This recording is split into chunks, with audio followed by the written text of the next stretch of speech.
तो साथियों, इस वीडियो में आत्मज्ञान के ऊपर बात करने वाला हूं मैं। ठीक है। देखो, आत्मज्ञान क्या है और इसके फायदे क्या हैं और इसके नुकसान भी क्या है ना। क्योंकि जिस चीज के फायदे हैं उस चीज के नुकसान भी होते हैं। तो आत्मज्ञान बहुत अच्छी प्रक्रिया होगा।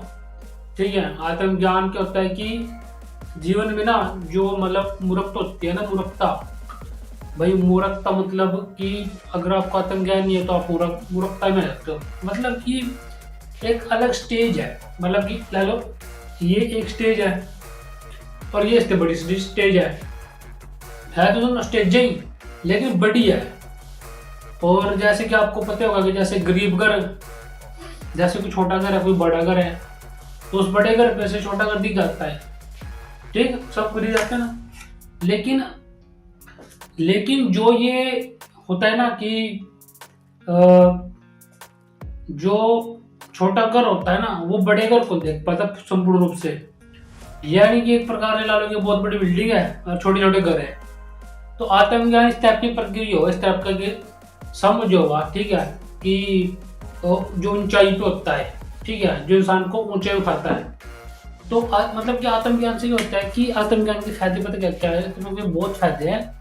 सबसे पहला फायदा तो ये है कि आपको ना समझ आने लगता है कि आपको जीवन जीना कैसे है। आपको किससे बातें करनी, कितनी देर तक बात करनी है, उसकी बात का अर्थ क्या होगा, ये समझ में आ जाएगा आपको। आप अपने जीवन में बिजी रहोगे। ठीक, अपने काम में ध्यान दोगे, क्योंकि संसार को तो पता चल गया ना, संसार तो मतलब अपने आप में एक बेकार की चीज है। ओके, सिंपल सी बात है। ये मतलब क्या होता है ना कि आपको ये लगता है कि भाई संसार बहुत बड़ी चीज है, बहुत अच्छी चीज है, संसार में संसार का की बात से सुनो। लेकिन आत्मज्ञान कहता है कि संसार को समझने के बाद आप सुनते जरूर उनकी बात है, लेकिन मानते नहीं, क्योंकि परंपराएं माननी पड़ती हैं। परंपराओं को मानना पड़ता है, तब जाकर के आप जीवन जीते हो, नहीं तो नहीं जी पाते। ठीक है। किस गिला उसके बाद आता है कि किस गिला रिश्ता रखना है या नहीं रखना है, ये भी बात मैटर करती है। मतलब ये भी है इस बात के बीच में कि भाई रिश्तेदारी में किस तरीके से रहना है। तो आत्मज्ञान के मतलब हो सकता है कोई अनगिनत फायदे हैं कि किसी की बात को आप किसी ने बात करी, उसके बाद के कई अर्थ निकाल सकते हो, 2 3 4 5, कहाँ का आपकी बात लागू होती है, किस प्रकार से लागू होती है। ठीक है। और भी बहुत सारे फायदे हैं। ठीक है। तो दूसरी बात, जैसे मैंने वीडियो बनाई, ठीक है, तो आप आज मेरी वीडियो पे आए तो थंबनेल देख के आए होगे आप। ठीक है। आत्मज्ञान क्या है, इसके फायदे नुकसान क्या है, आत्मज्ञान क्या होता है, क्या मूर्ख इंसान के फायदे क्या है, मूर्ख इंसान के नुकसान क्या है। ओके, समझदार इंसान के फायदे क्या है, क्या नुकसान क्या है। तो क्या होता है कि जैसे एग्जाम्पल तौर पर ला लेते हैं, वो कोई भिखारी है, ठीक है, वो भीख मांग रहा है, दूसरों परेशान भी कर रहा है, भीख मांग रहा है, खुद भी बेकार हो रहा है और खुद भी परेशान हो रहा है जीवन में। ठीक है। तो यही तो बात है।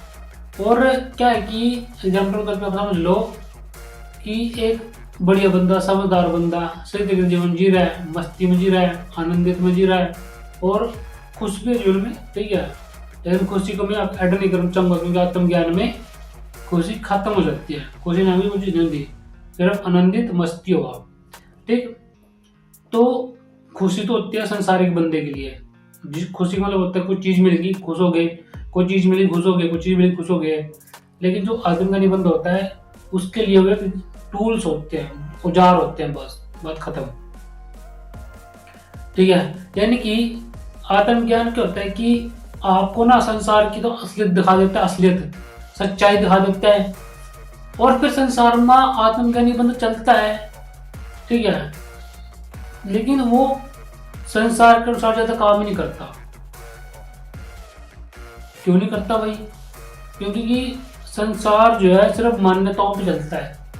एग्जाम्पल के तौर पे मेरे माता पिता मुझे दुनिया में लेकर के आए। क्यों लेकर के आए भाई? जब मैंने कहा ही नहीं था मुझे मत लेके आते,